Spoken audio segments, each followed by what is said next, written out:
macam mana keadaan kampung sekarang? Huru-hara, bang. Aku masih lagi penghulu kau tahu? Ada baiknya kalau awak letak jawatan sebagai penghulu.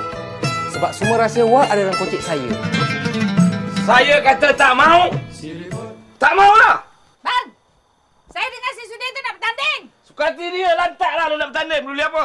Ha. Menebang, kalau menebang si pun jati. Papan di Jawa, aduhai sayang.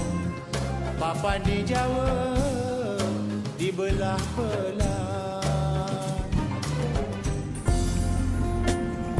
Walau macam mana pahit sekalipun, kamu mesti ingat, Budi. Jangan cakap bohong. Jangan sekali-kali cakap bohong.